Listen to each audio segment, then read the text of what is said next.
place to promote the growth of Tigres in English through analysis, discussions, interviews, and more. Welcome to the La U Times podcast.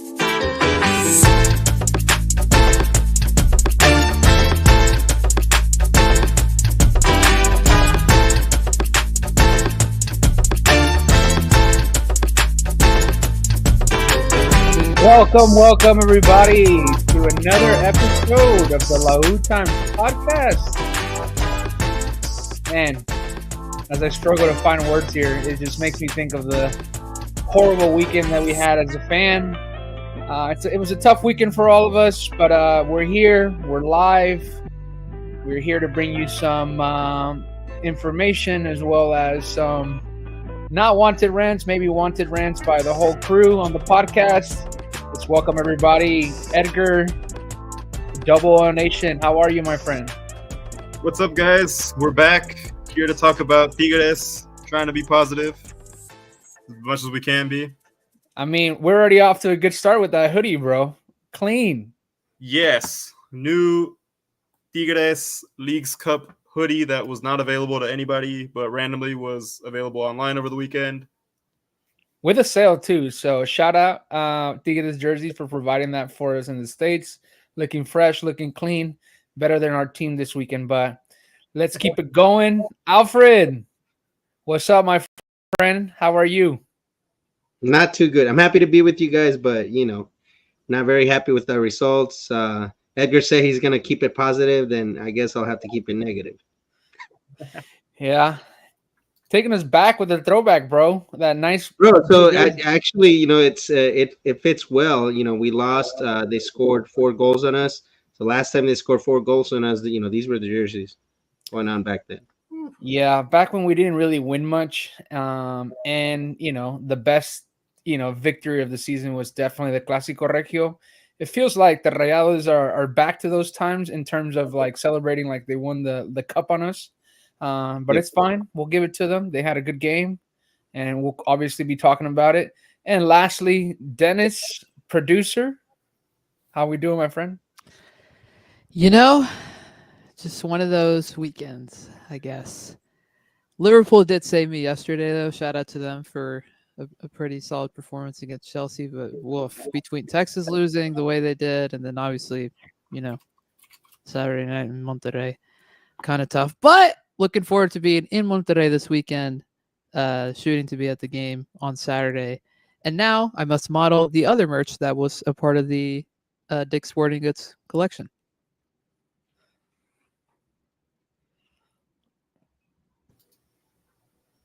Okay. Woo! Nice. Black t-shirt. All right. I like that.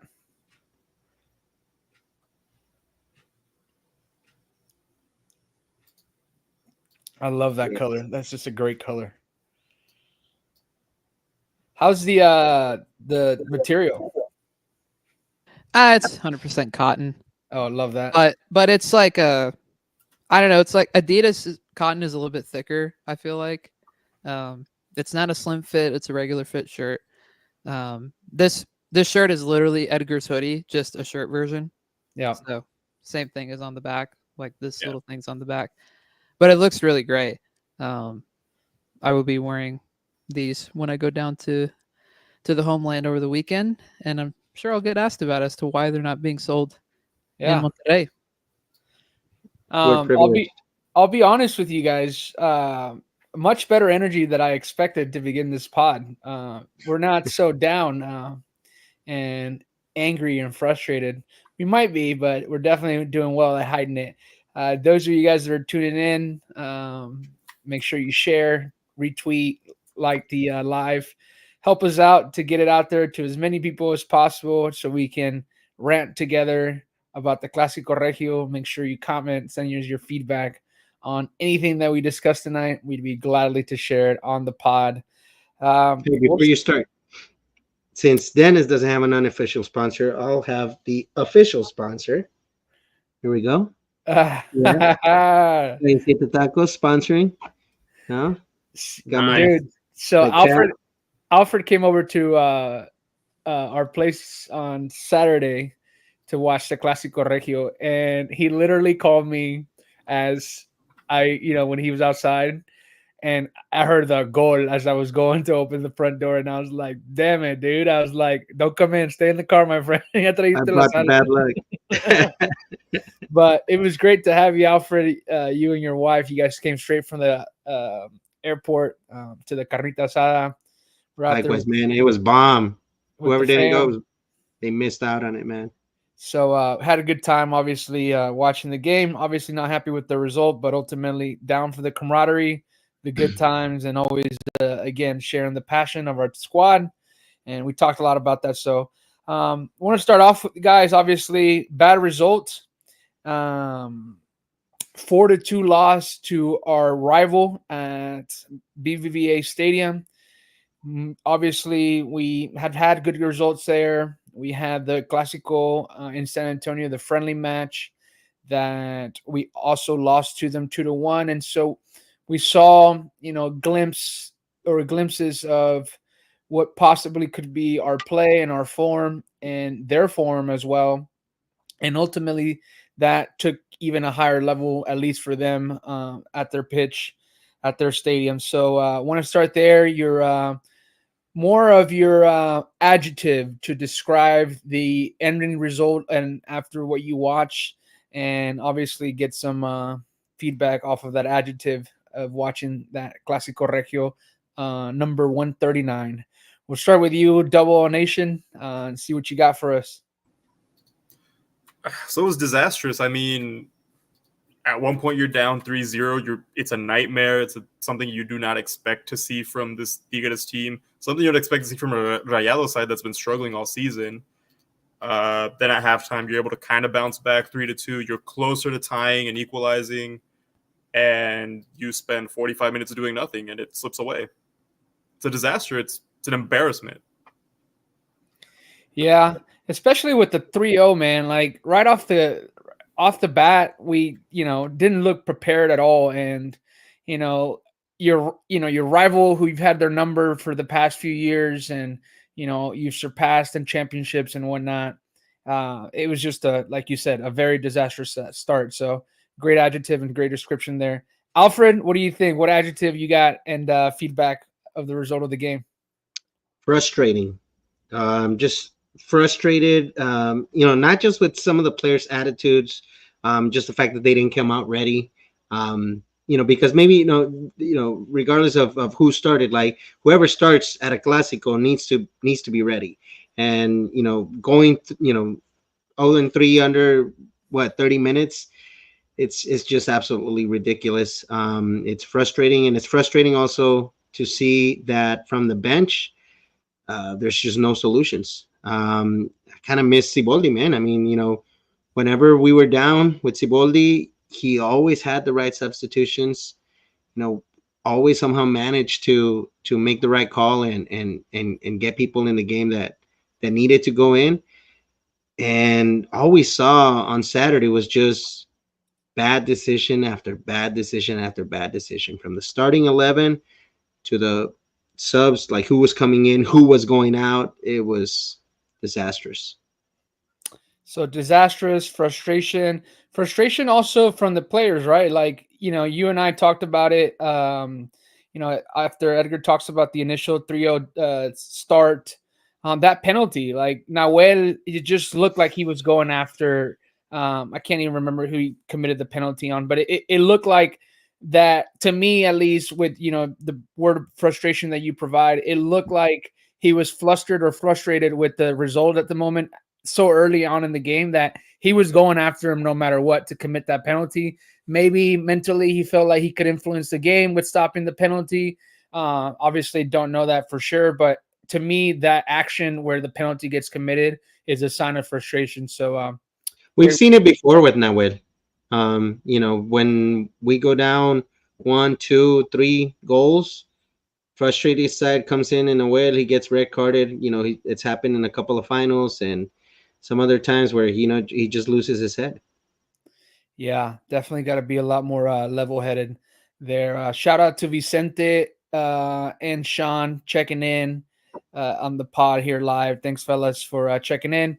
The rest of you guys, Make sure you check in with us and give us your feedback and thoughts about the Clásico as we discuss the terrible loss.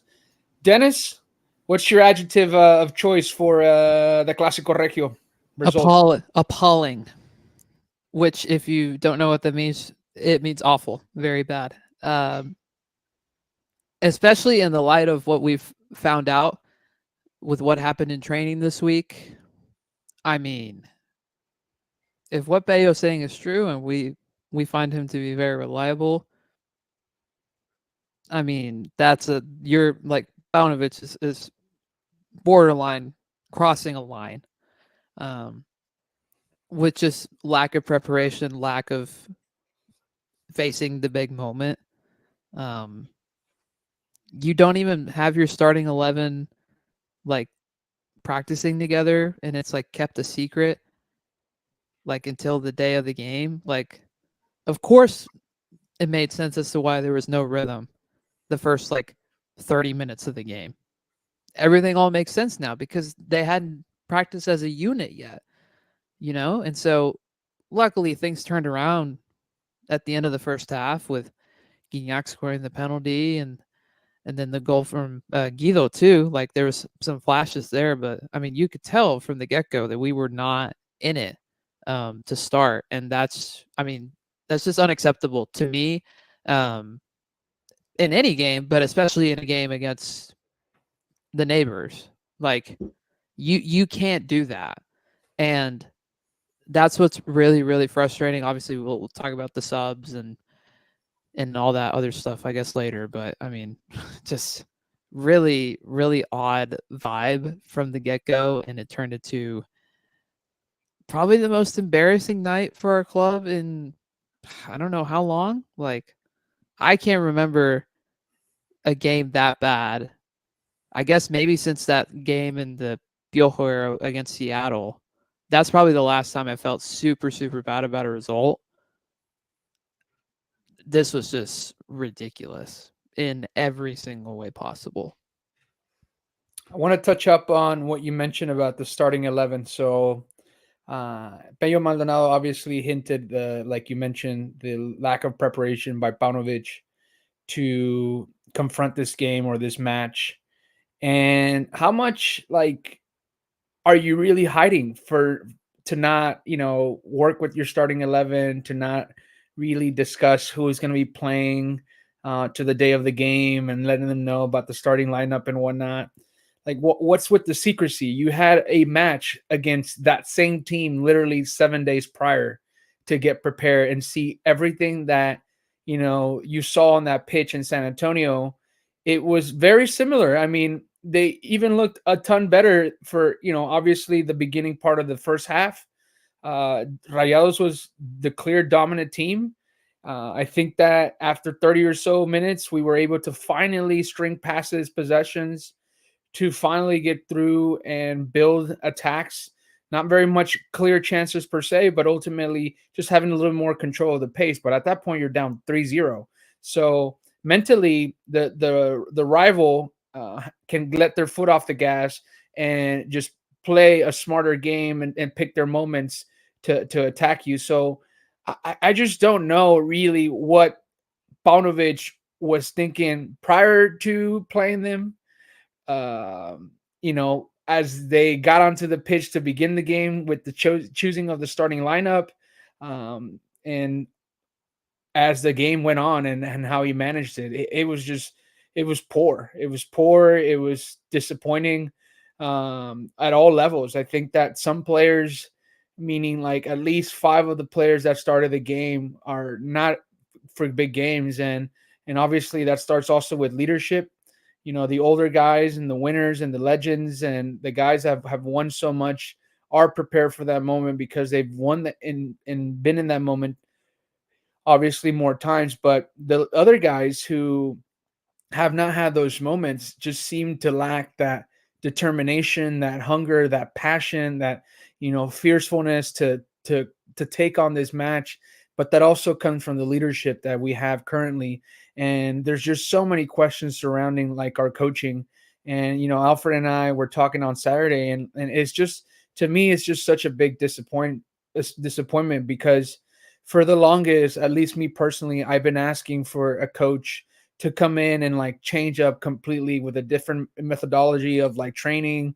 Like we've talked about numerous amount of times, the specific coaching staff that you brought in for different parts of the field.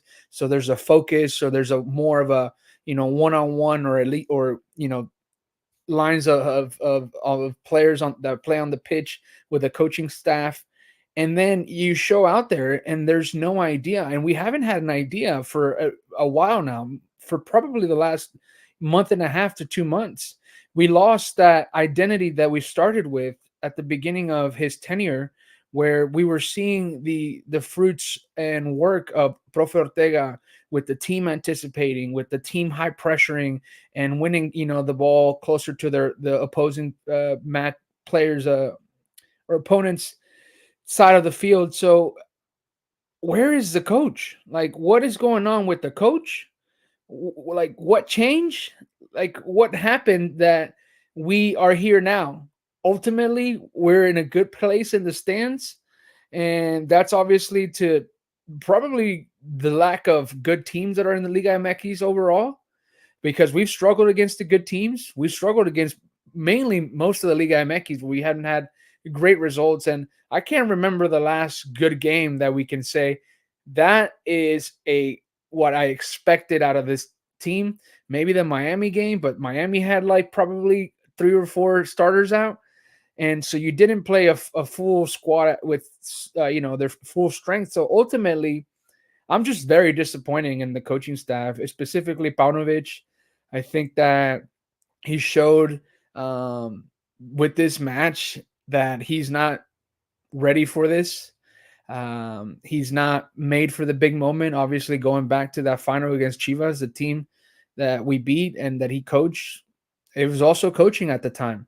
And because he's a leader, and that what he decided and made come forward definitely motivated their players for the wrong way to lose that match, and obviously allow us to win our 8th, which is fantastic. But I'm just disappointed. I don't think that I need to see any more of the season, to where, like, obviously I'm going to root, support, watch the games, but I think I've seen it all. I think that this is not the head coach for our squad.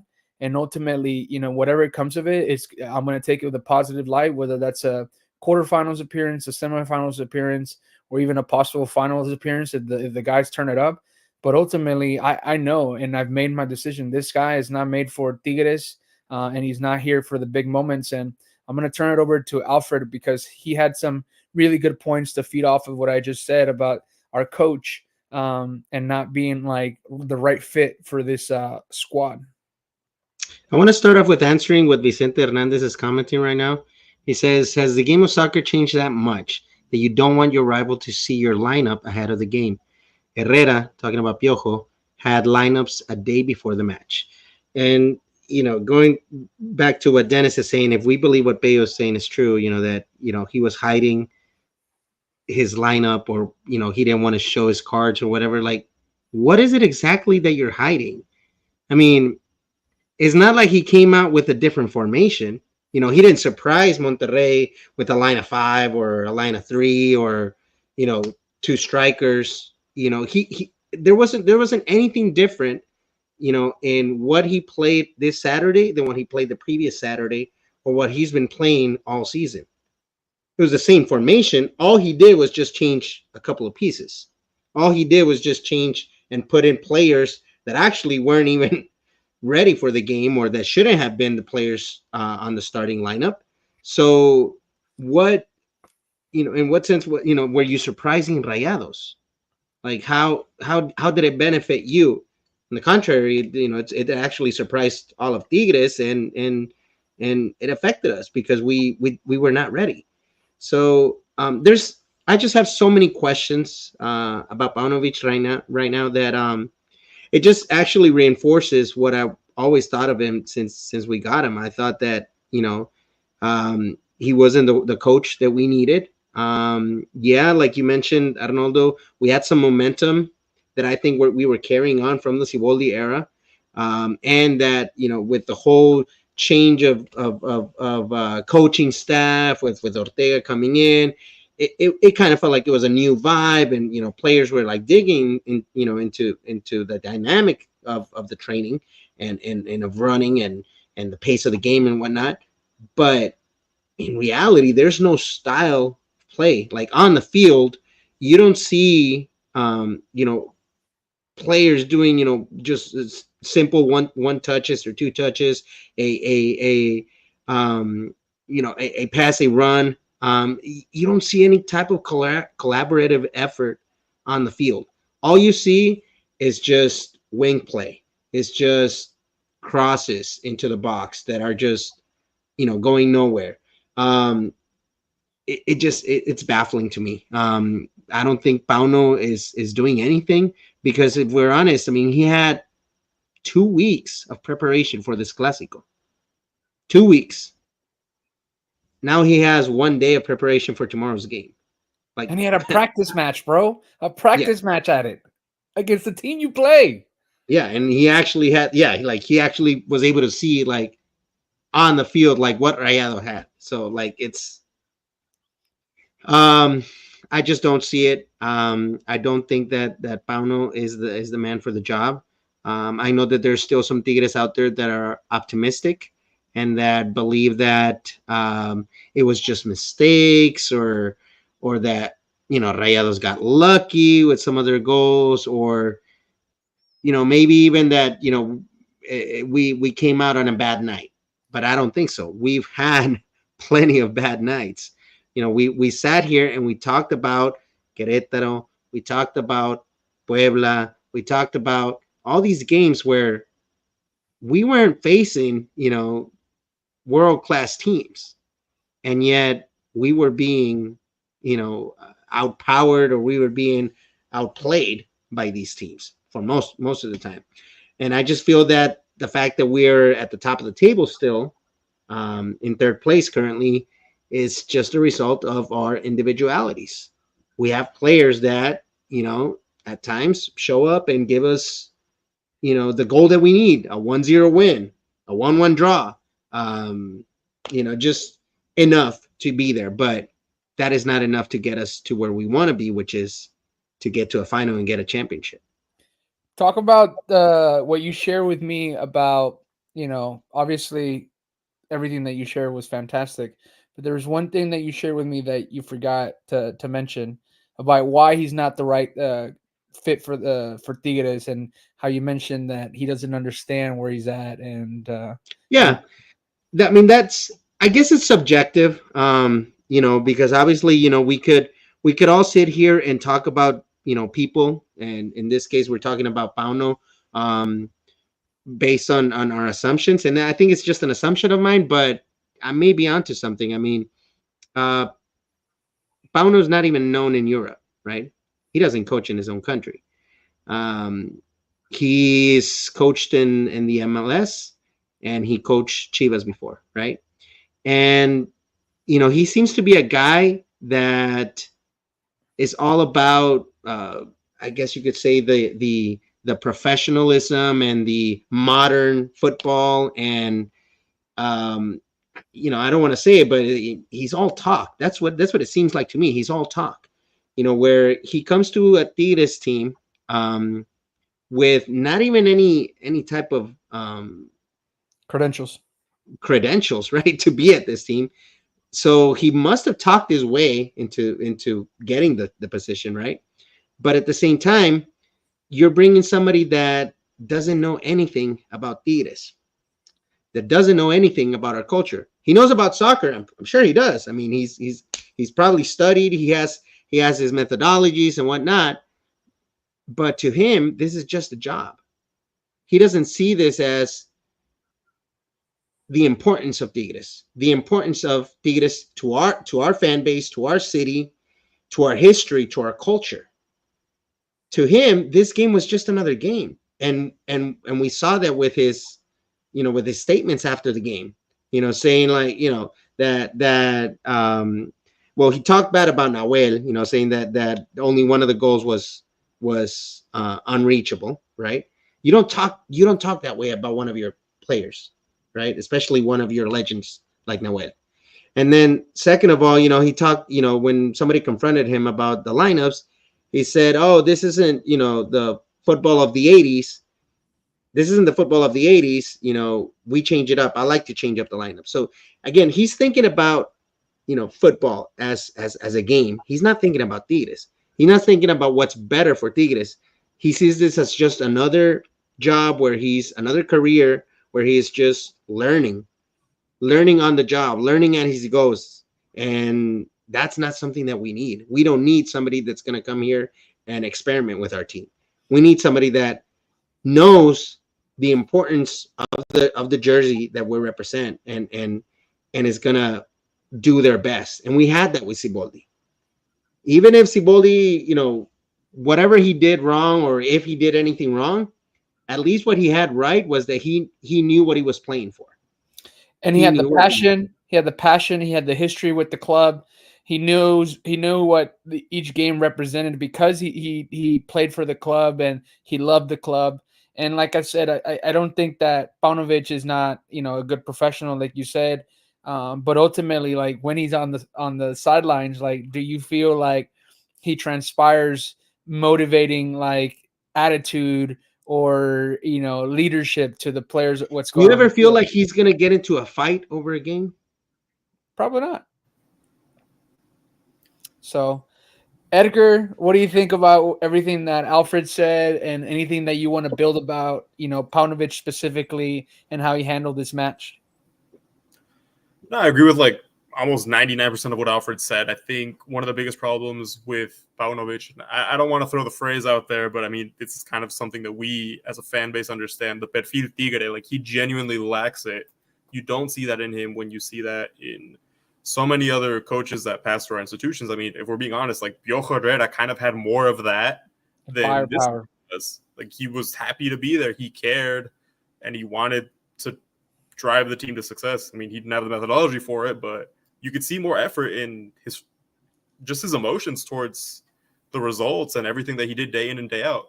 Right now, I feel like Profe Ortega is more passionate about coaching this team and caring about these players than Paunovic is. Like he's a pecho frío, honestly, when I'm looking at him on the field and when I look at him in these press conferences. I think that's not just Pauno. I mean, we can probably take it up to Torrado and Culebro. I mean, did we see any of them talk during the week and say, hey, we're gonna go beat, Rayados. This is for the city, or this is for our pride. Nothing. Yeah, it just seemed like the staleness of a successful club, successful business. Whenever you get too comfortable, it's called complacency. Is truly showing, and we can even backtrack with the offseason that we had, the way things were handled. It just seems like a lot of complacent moments that we've had, over the last 6 months with our squad, and ultimately, we are here now, right? Like we lost against our rival, and like Dennis mentioned when he was discussing his adjective and his expressions about the game, it's one of their most embarrassing losses or moments in quite a bit, even further than the elimination that we had against them in the quarterfinals not too long ago. So it's not a good moment for the club because there's just no sense of direction on the pitch. There's no sense of direction with the board at times. So Dennis, talk to me about the match itself and some of the things that you highlighted yourself as things that could have gotten better. Talk to me about specific players and some guys that you think that maybe didn't live up for the moment. My biggest takeaway is not necessarily the lack of offensive production, because that's kind of been a thing really all season. Like our offensive system is spam cross, which is like entirely predictable, and that's why we have struggled to score as much as we honestly should. My biggest concern was defensively. I mean, you could see clear as day with the way that Rayados lines up their team. They don't have wingers, right? Like they play a 4-4-2, or some variation of that, and they have a double striker system most of the time. They have no true wingers out there, just a bunch of midfielders. You like Ocampos is not even really a winger. He's more of an attacking midfielder.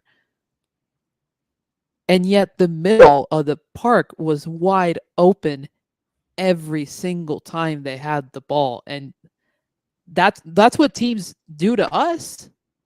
And that's why we have to spam cross sometimes.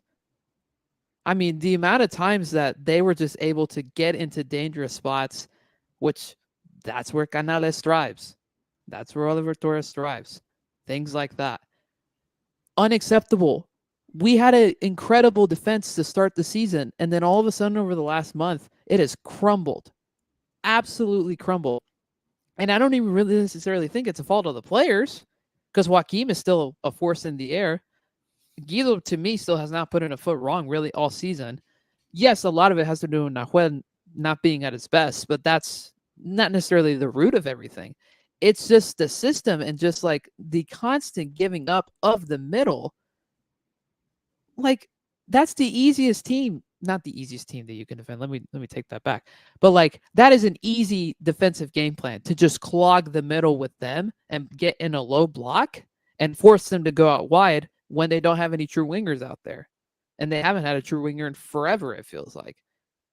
That to me drove me insane all night on Saturday, because it was just so easy to spot out and they never got a handle of it. And it just drove me insane. I mean, look at what happened. Speaking of not clogging the middle, what happened when Carioca went out? Middle got wide open. Fimbre scores that golazo. If Carioca's in there, he's probably doing his best to clog that spot, and he probably doesn't score that. And I'm glad you touched up on that, because man, oh man, the amount of hate that this guy gets for being old and that he's not made for the system and he doesn't run anymore and yada yada and excuse after excuse, it's just baffling, because there is some matches where the guy definitely runs more than what you think, but what he contributes to organizing of our game and what happens when he does not play for us is a totally different team. And you bring that the perfect example, and it's fantastic because Alfred also mentioned it as soon as like that goal came in from Fimbres, which was a fantastic goal. Shout out to that kid because he had a great game against us.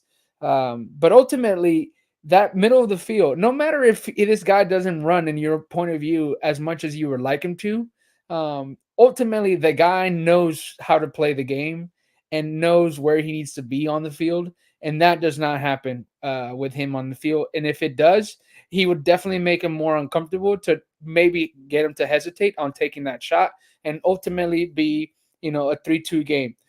On top of that, you subbed him out and plugged in a player who we like as a human being and as a person who has had its good moments with Tigres, but is a player that doesn't generate offensively in ball creation. He's a player that is good at arriving into the box from the second line into the last line of attack, but he does not generate plays. He does not generate creation of football.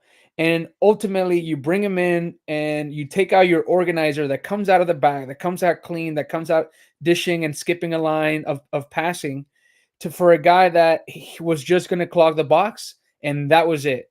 And so terrible substitution, because at that moment we were the better team and we were only down a goal.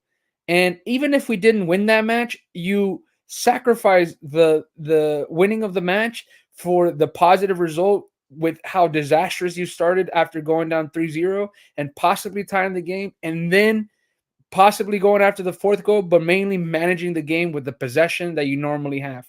I'm tired of like this agenda against Carioca, because he's an older player and like sometimes, he's slow in how he moves or whatnot and how he creates passing lanes and whatnot. Guys, you and women, you have to understand there's no better player for what we have going on than that man. No magical number 5 or 6 is going to come out of nowhere and come off the bench and play better than Carioca. Go ahead, bro. The other thing that drives me crazy about that point is that it makes his appearance in the friendly Clásico that much more stupid. Why was he even on the plane, much less on the field for 45 minutes? Yes, it's only 45 minutes, but you don't play him. You play Fierro, you play Vigon, you play whatever other midfielder that's not Gorriarán and not Carioca. That split 45-45 of them playing that game was the stupidest thing that he could have possibly done, because now you make him less fresh. I know they had a week off, but less fresh for that game. Maybe if he doesn't play those 45 minutes in San Antonio, he's much more agile and able to play the whole 90 like he should have on Saturday. I don't understand why. Again, why was he even there? And to No, but I mean, it's not like we saw him tired or that, Pauno's like, oh, his legs are out, I need to pull him out. No. Right. It was strictly a strategic decision of Pauno. Stupid to take him out and bring somebody in that was going to help him offensively. And that's what I said. Like, whenever I saw Lou talking about, like, when he tweeted out Tigres English talking about that specific sub, and I quote tweeted saying, like, it's just the sub that you normally do on autopilot, thinking that it's just going to give you something just because the guy provides something different at that same type of position, which in this case has begun. Yes, this guy can provide something, but he's made for different moments of the game. He's made when you're different game and different moments, Alfred. Like when you're up 2-0 and you want to extend your lead and continue playing offensively, bring in Vigon. You were still creating soccer and offensive buildups, and Carioca is so important. And that's why, like, it frustrates me that I see so much hate against this guy. Yes, he's not what he is when he first arrived. Some of these players are still not it, but they're still our highest production players. Until we get new players that can take these guys' spots, then we can complain and hate on these guys, because there's somebody else that's willing to take the spot, and maybe the coach is respecting their spot because they have so much respect to them. But that is not the case, because we brought players to rejuvenate the squad, and some of those players have not stepped up to any big moment that we've had so far. Because Lainez didn't contribute to that championship run in a way that he was detrimental if he wasn't playing, right? It wasn't him, right? He was a contributor, but he was a guy that's been rejuvenated, or rejuvenation of the squad. Osiel Herrera has had good moments, but he's been a ghost in the big games, right? He had except for the first leg against America in the final last year. Correct. Single exception. And this is no hate towards Lainez, because I know I don't speak the most positive about him, but I think he probably gave the best effort out of all of our wingers in this match. And, he showed some resilience to play against some of these players and standing up and for, just showing that competitiveness against Rayados, right? Antuna, we can't even speak nothing like positive about him. Like, he came at the wrong time. It was a terrible sub. Like these wingers are just not it, right? And we rejuvenated the squad, and the easy thing is to attack the old players because, we play at their pace. Like they're holding us back. Guys, they're still the ones producing. Guido Pizarro scored the goal, has been our best defensive player alongside Joaquim over, the last 2 seasons. And then Gignac scoring another goal in a Clásico, still running around more. And, Alfred and I talked about it, like bringing in Nico Ibanez, like, for whatever amount of time, like 10 minutes or so, thinking that he's going to save you the game, and then you're going to drop Gignac back, so Gignac is going to get out of the box, so there goes your best clinical scorer, and good chances. It's just dumb decision after dumb decision by the coach, and not understanding the players. Like, I truly get that it's going to be time to move on from these players eventually, but when we get a true badass winger to come, or a badass, center mid to remove Carioca from the lineup, then we can say, hey, Carioca, thank you so much. It's time for you to go to the bench. We're not renewing you. But it's very apparent that we are a much better team with them on the field. And talking about our old players, I know Nahuel Guzman had a bad night, but we know what he can give you. We know he can bounce back. I've seen start Tapia now for the youth minutes situation, whatnot. But ultimately, this guy still has it. Tapia is not even a for sure thing for this guy to stay with our squad because of the clause. If we buy, America has a chance to buy him back at a certain amount of price. So we might even get this player even if we buy him because America can buy it back from us because we're a competitor for the Liga MX every year to them. So I just think we got to stop with the hating on the players. I understand that we're upset about the situation of the squad and not doing its best, but I think it has to do more with the coaching and the preparation and ultimately knowing and understanding this is our squad. This is what we got to move forward with until we get players that, like I said, are going to take some of these guys' players away from the production and the amount of quality play that they still give you. Then we can truly criticize and hate on the players. But it's just nonsense to like talk about, like, you know, a lot of these guys that continue to produce. It like I said, it really is baffling.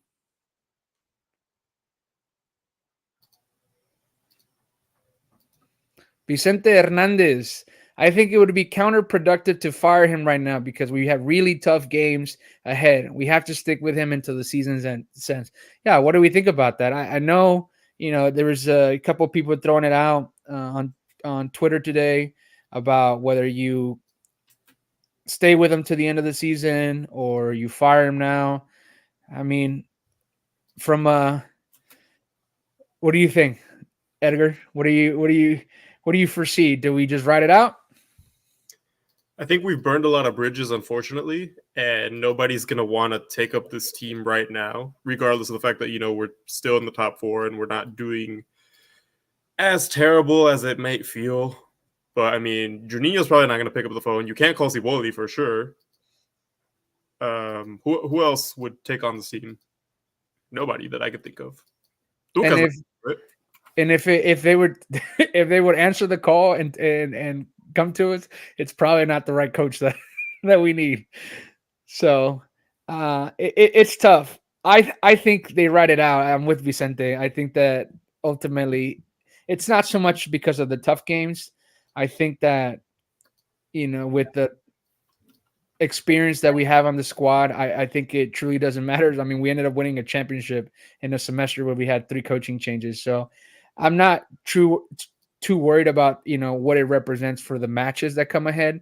I'm more concerned about actually finding a replacement that could work and definitely turn it around. So I think, unfortunately, we're in a bad situation, and there's only one thing to hope for, and it's called a miracle. And hopefully it gets it comes to fruition, and Paunovic sees the light and gets back to what he first started doing at the beginning, possibly, or just being open to the idea that maybe changing wingers every game is probably not in his best interest, and leaving Sebastian Cordova, who again has the best partnership with your best striker on the field, on the bench for majority of the match, and maybe playing with Brunetta, right?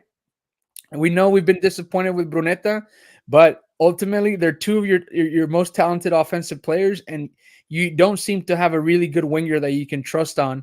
So roll with both of them and see what they create on the field.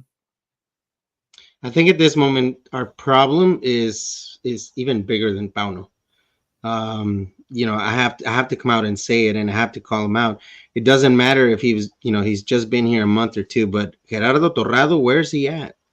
Because, I mean, as a general manager, and in specifically in Mexico, you know, they call him director deportivo. You know, they're supposed to be there to support their coaching staff and to be another tool or another set of eyes to what's going on the field, and to influence for the better with decisions that'll help, you know, get better results. But at this moment, when has he shown up? The only time he's shown up is to talk bad about Gignac. Like, but at this moment, you know, all Monday went by, you know, I didn't see him come out to the media and say, hey, you know what, you know, we're gonna sit down with Pauno and talk about, that the game is that's not what we want, you know, from this team. It's a bad result. No, I mean, nothing. So, you know, I even think that if we don't hear from Gerardo Torrado, we don't hear from Culebro the rest of the season, it's probably because they just want to use Pauno as a scapegoat. You know, the season goes off the rails, and they'll just say, "Oh, it was Pauno." You know, let him go, and he's, you know, find a new coach, and that's the solution. But no, I mean, Gerardo Torrado, what are you doing? Where are you? You're Bro, supposed to have all this expertise. You know, you come with all these accolades. I don't see anything, because in the end, you know, you need to be right there beside Pauno, making decisions or helping, you know, making sure that he's not doing these preposterous things of what, not training the starting 11 in 2 weeks. What is that? How can you allow that as a sporting director, as a general manager? right. The thing that I've come to realize about the situation with the front office and the board and all that is that they don't like taking accountability. Because I mean, look at Culebro. I mean, what has he done to inspire confidence? Dorado's done nothing except ruffle feathers that he didn't need to ruffle, a la the Guignac extension comment that he made last week that was just stupid. And they bring in a guy who post game didn't want to take accountability for his own actions, and Paunovic. Maybe that's why they wanted to shoo Siboldi away, because at least he cared, and he was not like them in that regard. We are not like that as a club, or at least we shouldn't be, right? So, and this bleeds over into the women's team too, because I mean, has Mila taken accountability for anything recently or throughout the whole season? I don't think so. And it's the same thing over there, where despite them having good things going on this season, you just had an embarrassing loss against a Juarez team that is just frankly not good last night. Like that's just unacceptable. And she's been a problem for about a year plus now. And yet she's taking no accountability. And so are we just like, our culture is all about not taking accountability? If that's the case, burn the whole thing down and let's get new people in, fresh start. I don't care who it is, but it can't be these people. Culebro's got to resign at this point. Dorado's got to get fired or resign somehow, and then you worry about everything else. But I think it starts with Culebro. He's got to go. And that's the thing too that I was going to mention. Like, you know, let's go and maybe fast forward to the scenario. Paunovic gets fired, or, you know, steps down, or whatever the case is, and that means Culebro has to go as well. That's 5 coaches in 3 years. That's not no. And sense. it's not just the coaches. It's not just the coaches. It's been bad decision after bad decision. You know, he didn't handle the Coca situation well. You know, they let go of Florian, which of course, you know, now, you know, there's some other, you know, story behind it that people, you know, don't want him back. But at that moment, I mean, he was our best winger. Yeah, and he was part of the whole rejuvenating the team. Then he had the whole debacle with Siboldi. He had a debacle with Sancho, which nothing came out either, as well as to what happened. Right. Yeah, I mean, at this moment, you know, what has he done right? He's brought in a whole bunch of players that most of them have not given any results. And going back to your point, Arnoldo, you know, about the rejuvenation of the team, and you know, let's just sit back and look at the defense. I mean, we brought in Samir, wasn't what we expected, right? They brought back Purata, who is not it. So, you know, they've been trying to bring pieces, but not the right pieces. I was thinking the other day, and I tweeted out, like, we used to have Ener Valencias, Edu Vargas, Lucas Elarayans, Rafael Sobis. Those used to be the people we were going for. Now we're getting Antunas, Samirs, Osby Rodriguez. Like, what is this? Like, and it's almost like they're trying to build now the new Chivas in Tigres with all these Mexicans, but I don't really care about that. Like, you know, I want quality players in my team. And unfortunately, you know, I don't care what all those people that say out there that we need to let Guignac go and we need to let, I mean, no, until we bring somebody that's actually going to take their place, our legends are still our best players. And all this goes back to Culebro. And they shouldn't be, right? Especially after. They shouldn't be. If Culebro's doing his job right, he should be bringing a Lucas Campos type player. I'm gonna go ahead and say it. Yeah, he's good. That's one player that I'm actually like kind of jealous right now from the neighbors, because that's an A-class player that we should have gone after. Yeah. And what a time, right? You talk about the Mexicans on the squad and all the guys that we've gathered. We really we got all the Mexican players at a time where we are at our lowest point as the Mexican national team, and it's even sucks to acknowledge that, is that, yeah, we have so many players that are Mexican, most of them that we got, do get the call up for the national team, but our national team is not good. So um, just a sign of what that has impacted or has had an impact on our squad with that selection of players. And like I said, they probably would be good as fill-in players, right? And I've talked about it, and I know you guys have also mentioned it in different ways. Like, some of these guys are great subs.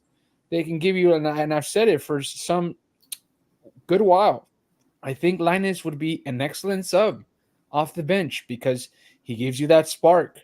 He gives you that hustle. He gives you that, effort that you want. He doesn't back down from the bigger players, right? We saw it in some moments in the Clásico Regio where he stood up to, push some of the Rayados players. Obviously, those are things that we don't want to celebrate. We want the assists. We want the, regates and the dribbling to go by defenders. But, he does give some sparks.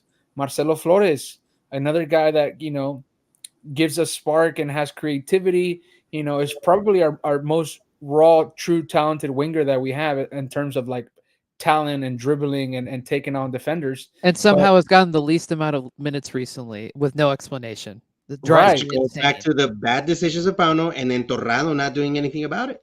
But do we have a quality player outside of Gignac, Carioca, and obviously we brought on Brunetta, he's having a bad season overall, just bad season.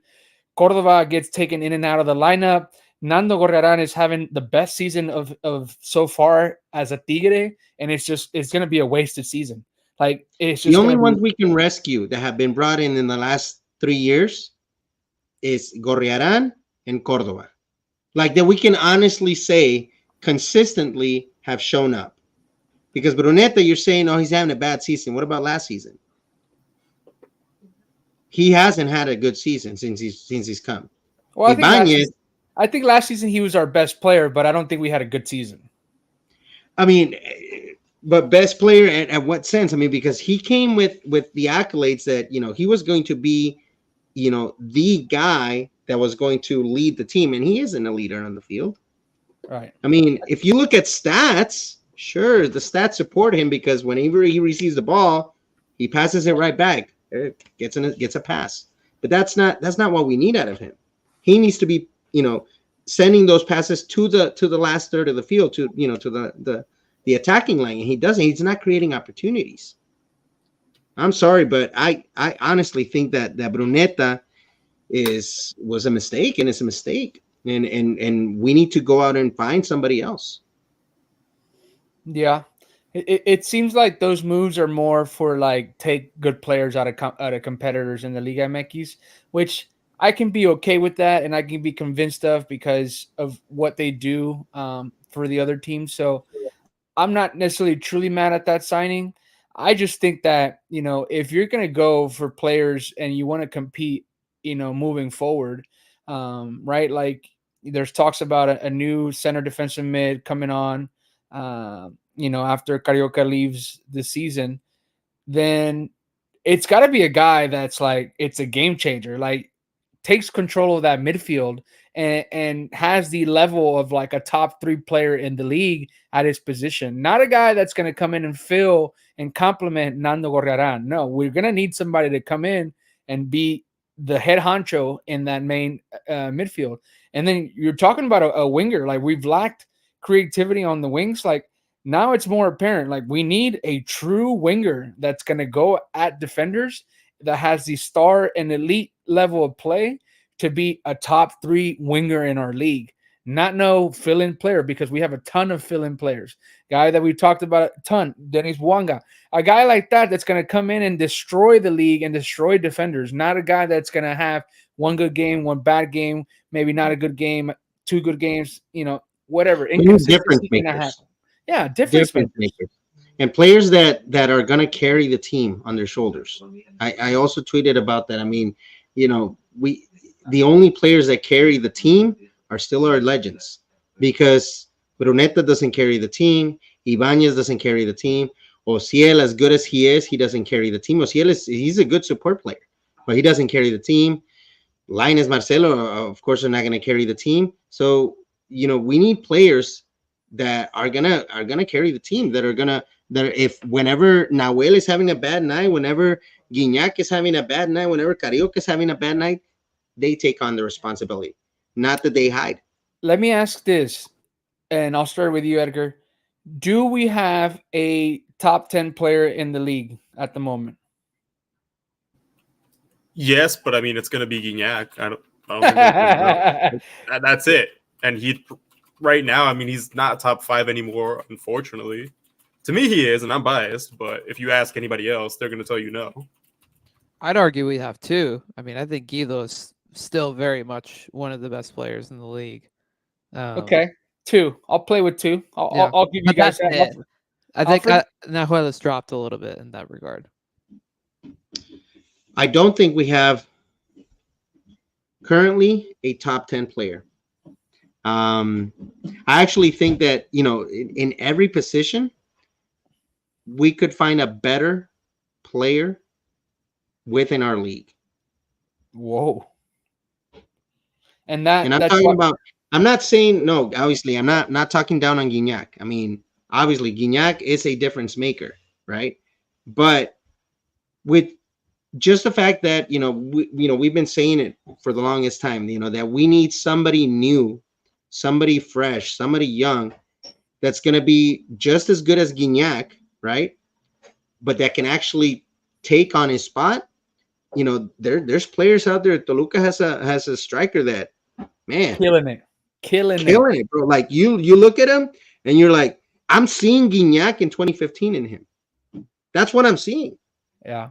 2015 Guignac. So again, I'm not talking down on Guignac. I'm just saying that, I believe that you can build a starting 11 from the league out of players that are not in Tigres. And you might even say, one of them is on Rayados. Yeah. Lucas Ocampos. Yeah, I asked that because you take it back 3 years ago, and we probably had at least 3 players in the top 10, talent wise and production wise. I'll take it back. I think Carioca is still actually the one that you can't replace. Diosa could be a good partner to Carioca. Like, I know people want to bring in Diosa to replace Carioca and be with Gorriaran, and I see that for the future. But man, I think if it was Diosa with Carioca, man, that'd be killer. But I don't see anybody else better than Carioca in that position. In the Liga, yeah, that's probably a good case.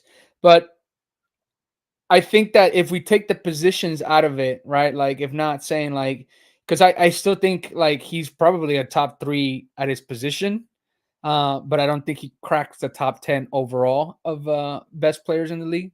And so I feel like, that's where Gignac falls into that category, because he's still producing. Like, he has 6 goals this season, but he's not doing it at the level that we saw when he first came on, and even like a couple years ago, because that's not what's required anymore, right? Like, you're supposed to like have the collective effort to be a good team, and especially with a team of the reputation that now Tigres has built upon. But ultimately, it's difficult, right? Like, I also like think that Guido Pizarro is still an elite player, and I think an elite defender that he's turned into as a center back, Dennis. But I think that it would be a tough debate with anybody that you would have in across Liga MX, and if we do have a top 10 player in the league, at our squad. So ultimately, I think that that's something to also really consider. I don't think we're as good as we think we are. I think obviously the results mask a lot of things. I think coaching wise, ultimately, you know, don't have it right with Paunovic. I don't think that he is probably the choice to take us into a new era of good football and I'll in throw back the championship. question: do we have a top 10 coach right now? Absolutely not. The last one was Tuca, and like I'm not embarrassed or ashamed to say that. Anyone after Tuca is not a top 10 coach. No, I would even say Siboldi, maybe breaks the top 10 coach in the league. But right now, I mean, I can probably call at least 5 coaches right now from any team in Liga MX that can do a better job than Pauno. Yeah. At least 5. Yeah, it's just tough. I think, like I said, we got to get better players, and it starts at the top, right? Dennis touched upon it. Board, you touched upon it. Torrado, coaching wise, like we got to scout better. We got to find, solutions to find difference makers, and then also complement that with good coaching, and use these young Mexican talents that are still developing, right? Because they're developing players. They're not established players, and they're not going to establish themselves if they don't have the consistent minutes like Marcelo Flores. Tigres tactics saying the only good refuerzo is Joaquim and Nando in the last 3 years. Yeah, we talked about that. Alfred mentioned Nando. Joaquim's a really good addition. I think that's probably one of the positive lights. I think that the dude's solid, and Tigres tactics might have been onto something when he said he's probably the center back of the future, and we might have found a diamond in the rough from the Brazilian division a while back when he mentioned that. But ultimately, we got to be better, guys. And, we can go on here and like rant some more. I have to step off the pod. I got a prior commitment that I got to do.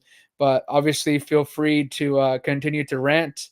But we could also end it here. If you guys also want to talk about the Tigres Femenil game, obviously go ahead.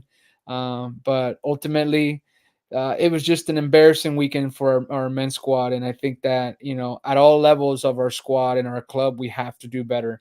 Starting with ultimately, like I said, from the top of the leadership to even just the community manager. Like, where are the injury reports? Why are we not knowing what's going on, with the squad? Truthfully, like what is going on with some of these players that are, not showing up on the squad list? Are they hurt? Whatever the case might be. So ultimately, gotta shape it up, gotta be better. And we have a game tomorrow against Mazatlan where Chicha Sanchez is most likely going to start, because that's not even a topic that we got into with the youth minutes discussion and what's going to happen. But he's going to have to plug him in and just put him in. And now it's like I told you guys, like forget the forgiving the 3 points, because now he can't forfeit those 3 points, because he's going to put himself in a bad position. So you got to forfeit now your playing style, which we haven't had a playing style, by plugging in a guy that is trying to find his way into professionalism. So bad spot for Diego Sanchez. Diego Sanchez Chicha, and bad spot for Paunovic as a coach to have to deal with this rule. So I'll continue to listen to you guys as you guys finish off the pod. But for me, I'm logging off. I'll see you guys next time. Everybody that tuned in, thank you so much, fellas. Great discussion.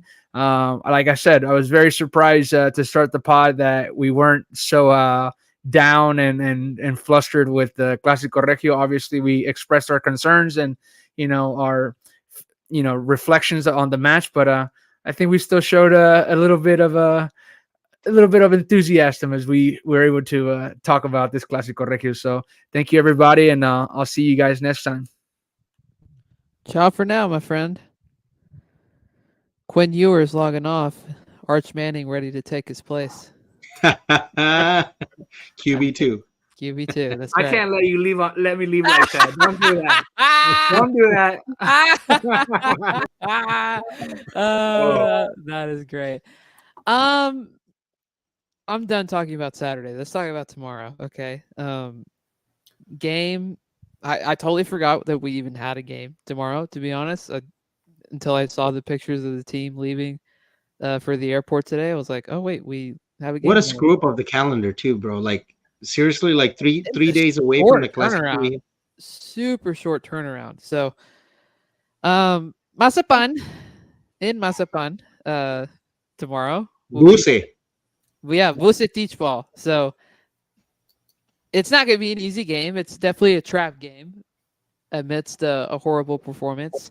I guess Chicha's going to start. What else would we like to see lineup wise? I guess. BCG. Is it going to happen? No. Are we going to see Nico? Probably. You really still hopeful for the BCG, man? I think it gives you a greater opportunity or greater consistency than plugging in Lainez and an inconsistent Marcelo. If you had the BCG and you had Osiel Herrera, that's like the better lineup that we could have up top. I'm not going to say, it's the solution to everything. I don't think it is. But I think having Cordova on the field versus not having him at all gives you a little bit more than what we've seen so far. I agree. Yeah, no, I agree with Cordova. I don't know. I'm kind of on the last straw with Bruneta, man. Yeah, I get where you're coming from. Those are our three best attackers, right? And then I guess OCL is our fourth best. So it's like that's what we want to see. But coming off a short week, I mean, if Guignac starts tomorrow, I'd be amazed, honestly, as much as I want him to. So we expect Nico to start. We expect Chicha to start. Cordova. I mean, He only got 10 minutes in the Classic. So. I'd start Marcelo personally. This is a game where he did well in last year, if I remember correctly. Is this the game? And he gives youth minutes too. And he gives youth minutes. Speaking of youth minutes, I'm dead serious. We should start Tapia tomorrow. I really think we should. I don't think Nahuel deserves to start after his poor performance on Saturday. And then also we need to fill the youth minutes in anyway. And I'd like to see Tapia, just get some burn. He should have gotten some burn had he not been with the national team in the other Clásico. I mean, I guess besides that, you keep the midfield the same. The defense is probably the same-ish. Wouldn't be surprised if Osby makes an appearance tomorrow or Chewy makes an appearance tomorrow. I mean, I doubt it, but it wouldn't surprise me because maybe just to rest them. Maybe just to rest Aquino and Angulo. Is that what you're saying? Maybe, yeah. I could actually see Reyes starting tomorrow. Yeah, that too. Yeah. Could also over either Joaquin or Pizarro. I think you don't have both. It's going to be one or the other. So we're basically saying it's going to be a completely different lineup, and just again after his comment in the press conference, I think it is ridiculous comment. By the way, I think that's really, truly, and honestly, you need to have some sort of structure in your starting 11. Doesn't matter if it's the 80s or present day. Or let's say you do rotate this much, but at the same time, then they should be practicing together, right? Right. So like, let's, hypothetically, he's saying that's his methodology. He likes to change it up and whatnot. Then why didn't you train them? But now for Mazatlan, you have to change it up, and you only have 1 day of training. So I assume they didn't train together either. They didn't train the lineup. Yeah, I super doubt it. Yeah, and it's a game that you have to get a result in because you've dropped so far down in the standings now to where you're in third place. Rayados is tied with us, albeit we do have a game in hand. And also, you got to win on the road. When was the last time we won a road game this season? Does anybody remember? Because it feels like every single time we've not played in El Volcán. Was Pumas on the road? Yeah, that was the last time. Yeah. That was the last time we won on the road. That was a month ago.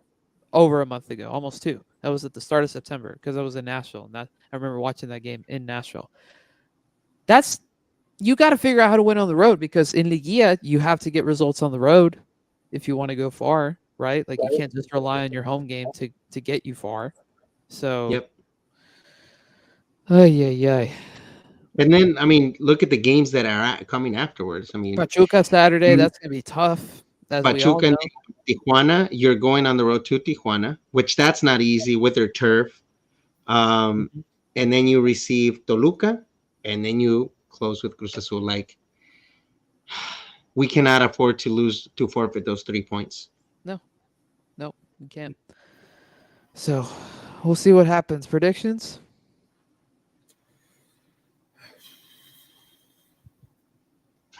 1-0. I mean, I want us to win, but not gonna be. Edgar coming in clutch. We beat Juarez on the road. That's right. Sebastian came in clutch that game. But that was such an ugly, poor performance that I don't even remember it being a win. Yeah. But bringing that up, though, that's what I expect for tomorrow. Another repeat of the Juarez game. It's going to be really tough, really boring, frustrating. I mean, because speaking seriously, if with all these lineup changes and with having to have Chicha Sanchez in for if not half the game, at least 60 or 70 minutes of the game, what can you expect offensively, like production wise? If you're gonna have Ibanez, if you're gonna have Chicha, if you're gonna have maybe Marcelo, is gonna be the light, the spark, that's gonna try to do something Cordova. So yeah, I mean, I want to say that we'll win comfortably, but with the way the team's playing, 1-0 is more than enough. To be honest, I think we draw 1-1. I do. I've just the cracks defensively that we've shown the last 3 games really concern me, and with a lack of training between Saturday and tomorrow, like I just don't think they've had time to fix that.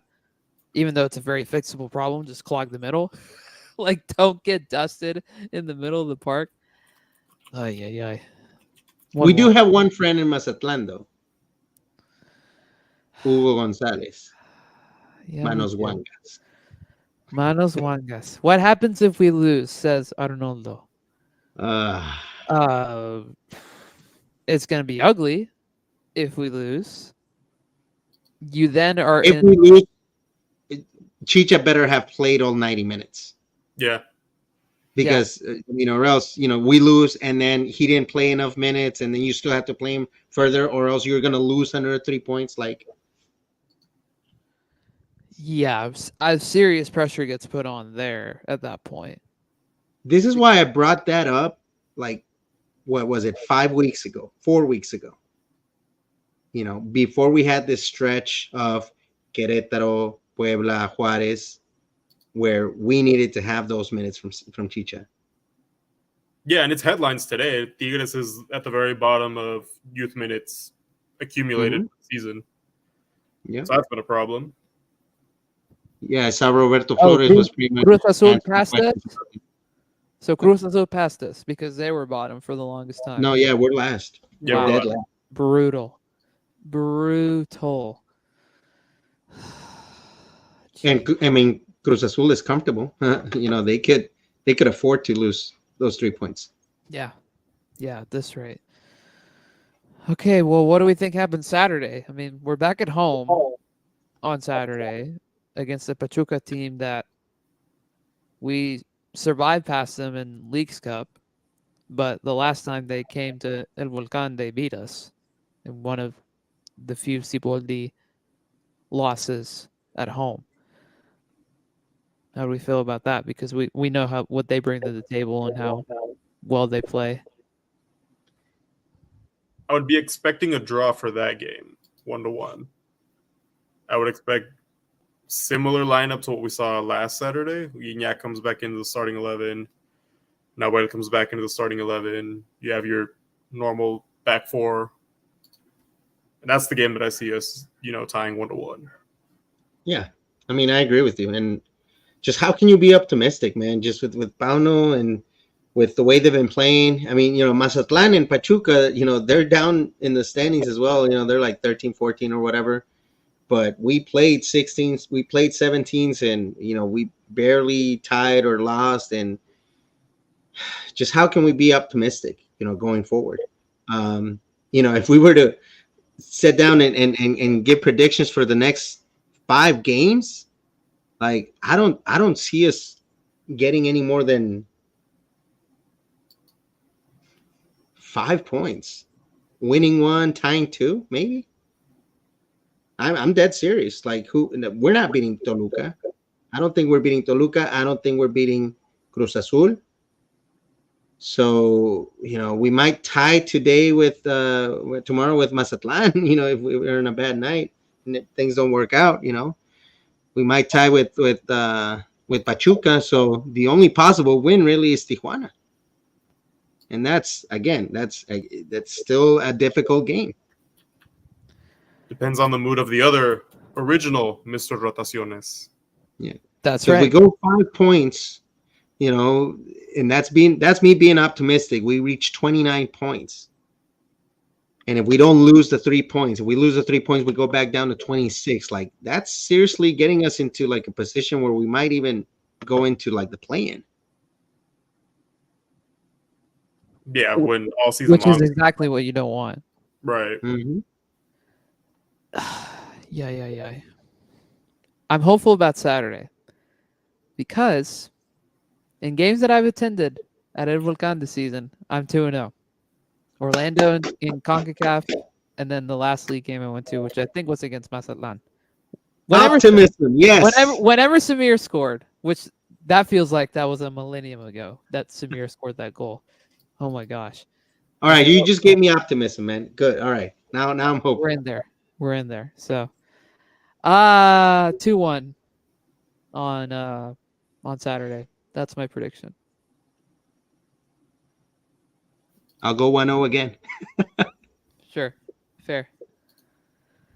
I also like this comment from I don't know though. You offered they also the contract when he visits or when they visit. Oh, yes.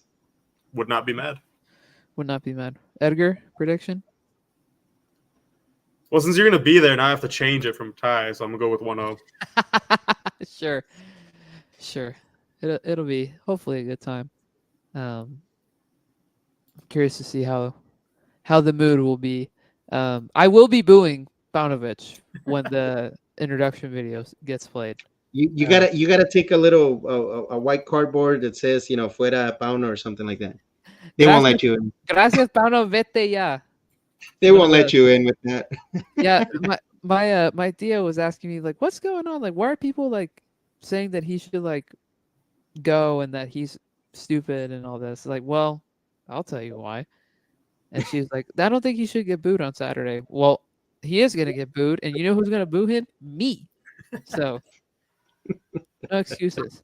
I'm going to send you, maybe not with a, I'm going to send you with a flag, and it's going to say, it's breakfast time. See, They'll let you in with that one. yeah. Time for some chilaquiles, which by the way sound really good right now. Okay, we got to talk about Femenil because what on earth was that last night? My lord. I mean, we already touched on it a little bit earlier, but losing to Juarez away from home that poorly. I don't have a question. That's just my general statement. What other context would you two like to add? My comment is, Mercado, we miss you. I'm sorry they kicked you out. Whatever we can do to bring you back, we need you. Mercado should be in our midfield because, man, I mean, as much as they are talented, Alexia and Mari Carmen. I don't see them being as talented as Mercado, and defensively speaking, and just in way of like handling the pace and controlling the game. I mentioned it in our conversations. I mean, she was our Carioca in Tigres, and we let her go because she was too old.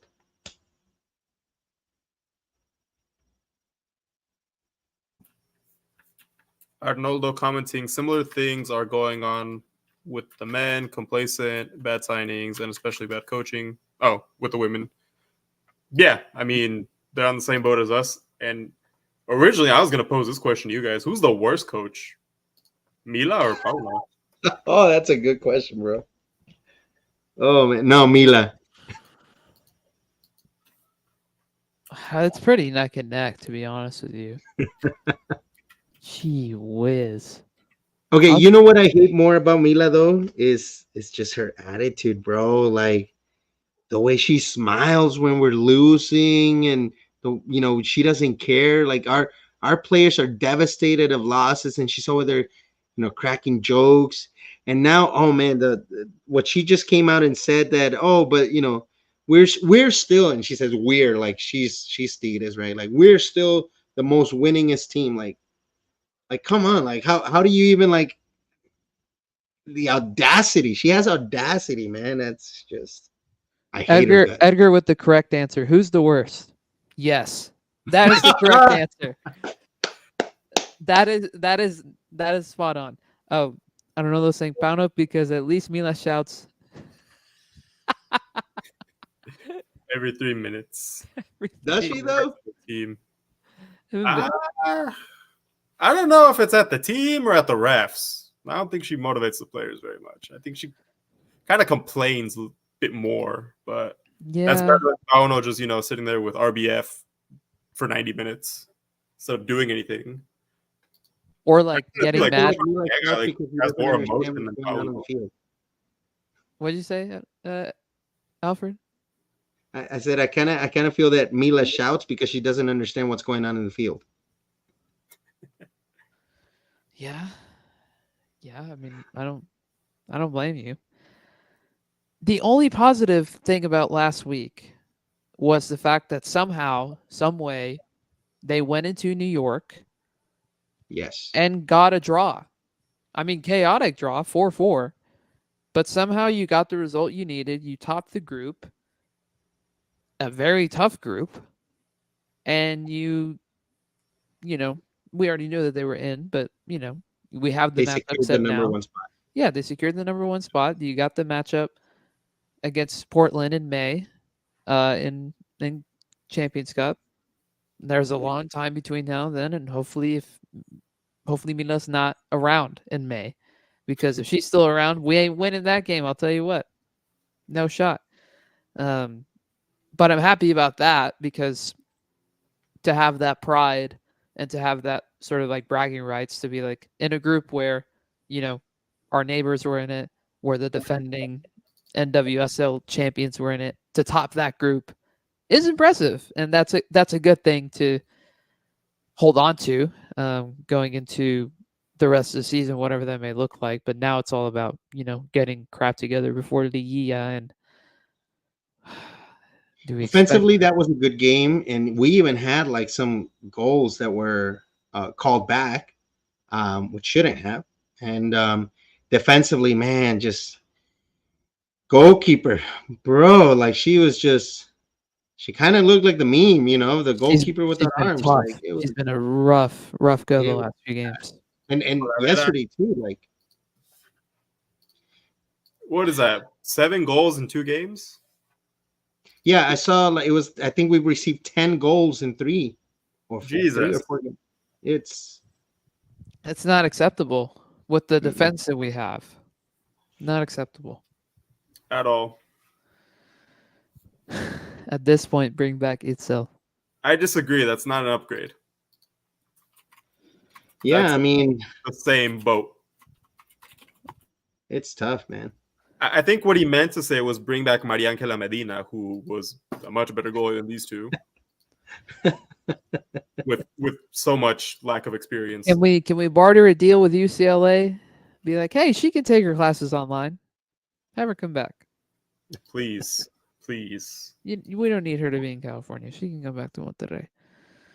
It's so frustrating. When is their next game? Are they off for a couple weeks for international break right now? I think so. Yeah, I think now they're going to an international break. Let me check. Yes, I think this weekend, Saturday or Sunday, Mexico plays. Mexico women's national team.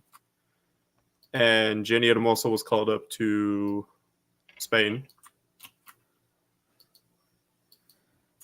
Somebody else got called up too, right?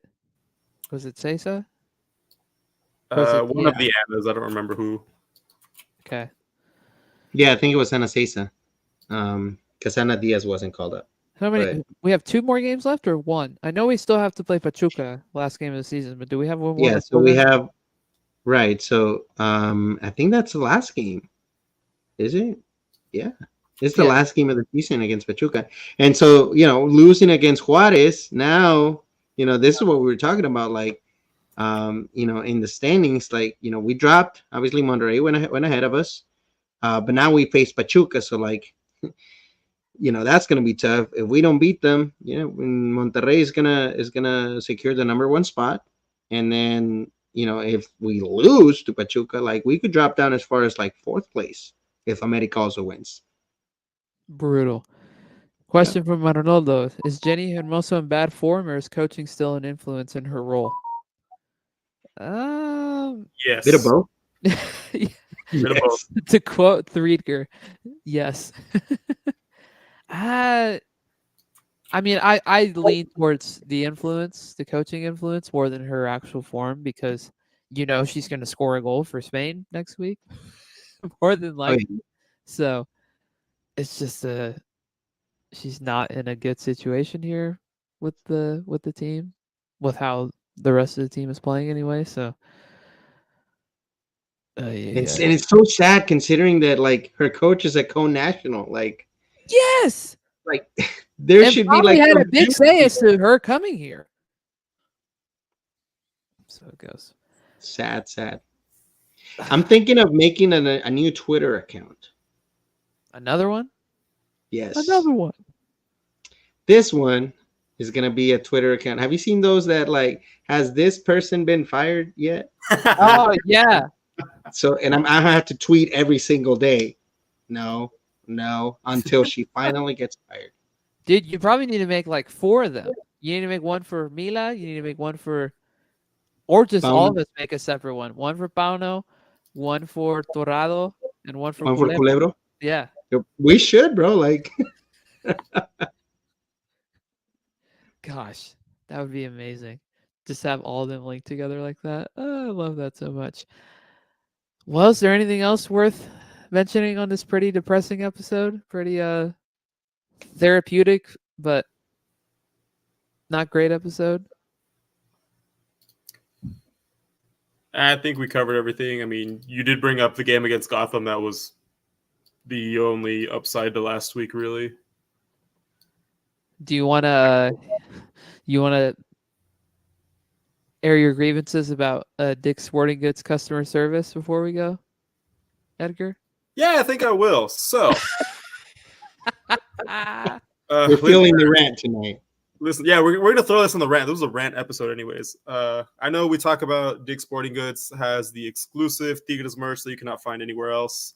However, their customer service team is awful. They're horrible. It took me 3 hours, almost 2.5, to get this hoodie because their customer service team did not know what they were doing, and I had to talk to like 3 different reps.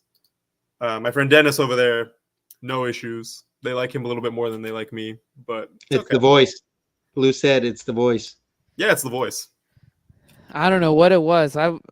As soon as their chat feature opened at 7 a.m. yesterday, I got on that, and I guess I was the first customer that this agent dealt with and kept it pretty chill and casual. But that I also just don't like how they're doing that. Like, if you're gonna say you have something on sale, reflect the price change on the website. Don't make us have to go through a million hoops to get this discount, and then for some people to get it, and for some people to get like only 10% or like 15%. Like, what's the point of running a sale if you're not going to be like upfront about it?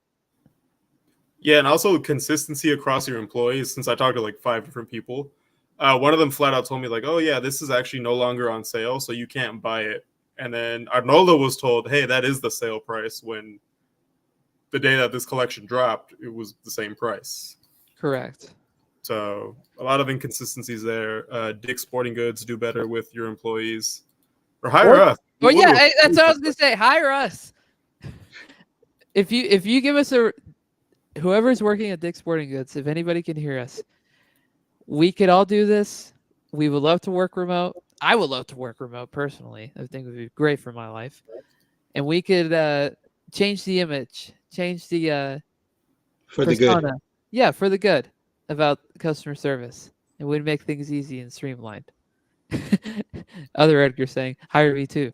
Him also saying, the fact that we could have beaten Gotham is crazy. Yeah, I mean, they look so vulnerable with their defense at times too. And I know they did some rotation some as well, but it was a game for the taking for both sides. I don't know. They're also saying Ovaya is a target of the league now. Oh yeah, we didn't even get into that. Yeah, I mean, if you don't know what we're talking about, listeners, watchers, viewers, I mean, she got absolutely just clocked, and nothing is going to get done about it because Liga MX is going to Liga MX. But good Lord, I mean, she It could have was like gotten a right upper hook, or she could have it gotten was- severely injured. Like, I don't understand why they don't care about the welfare of the players like that, especially in femenil. I mean, what was the incident last season where our players had to go get a stretcher for somebody? You know what I'm talking about? Yeah, I was remember it? that. Was it for Annika? No, I don't think No. who was it for? It was for This other somebody. player who gets a lot of hate for being a favorite.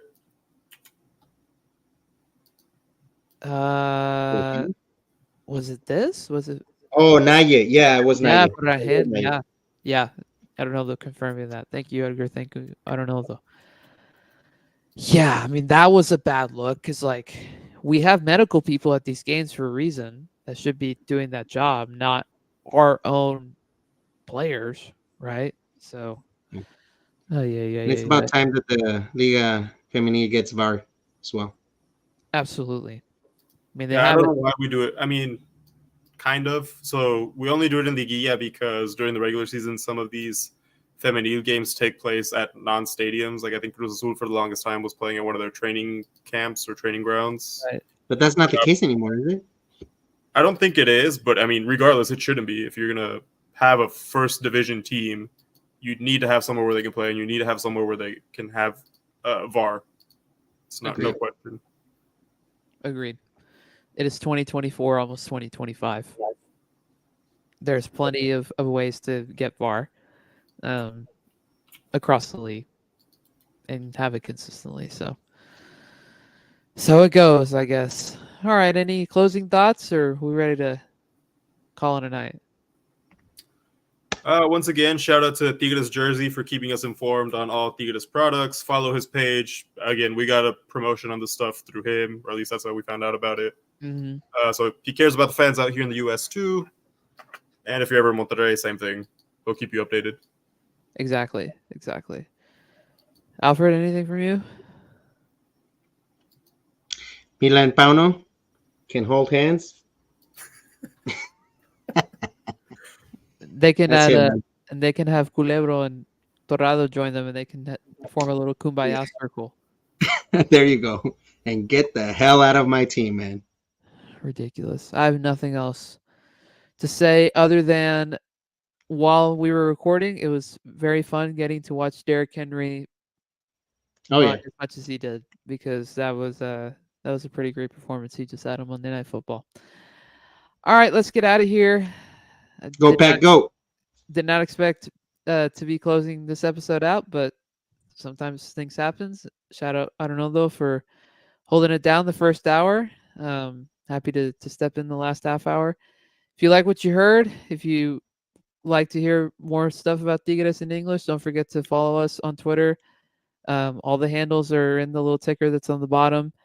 If you're listening on audio only, it's at @la_u_ times on Twitter, X, whatever. La.u.times on Insta, Lau Times Pod, just one thing altogether on TikTok, and I think that's the same thing on YouTube, if I remember correctly. It's going to show up right now. No, it's just at Low Times. You can follow Alfred at Tigres Takes. You can follow Edgar at Devil O Nation. You can follow our friend who was not here tonight, Lou, on at Tigres_English as well. And you can follow me at just my personal Twitter, because this is what I do. You're a celebrity. I just got time for one Twitter account. Except maybe now I'm gonna have the De Culebro Get Fired Today Twitter account, apparently. Oh, you picked the Culebro one? I'll do whatever. It doesn't matter. I'll do the Torrado. All right, that sounds good. Yeah, follow us. If you're on YouTube, help us out, subscribe. If you're on audio only, follow us on Spotify and Apple and wherever you're listening, because that helps us out a ton. And leave us a rating and review or a comment on Spotify if you're listening, because that also helps us out. And we love to hear your feedback. And that's pretty much it. We'll be back next week. Hopefully not as frustrated as we were tonight. Hopefully a little bit more positive. But will you be back? When are you coming back from Mexico? Oh yeah. I get back next Wednesday, and my plans next week, like besides the game, are just to watch the World Series with my grandpa, who's the biggest Doyers and Yankees fan on planet Earth. So I don't know how he's going to root for just one of them. Maybe he won't. But yeah, I'll try to make some time for the fellas if necessary. I'll bring all my stuff down like I usually do. So we'll see y'all next week. Arriba la U. Ciao for now. Bye, guys. Peace.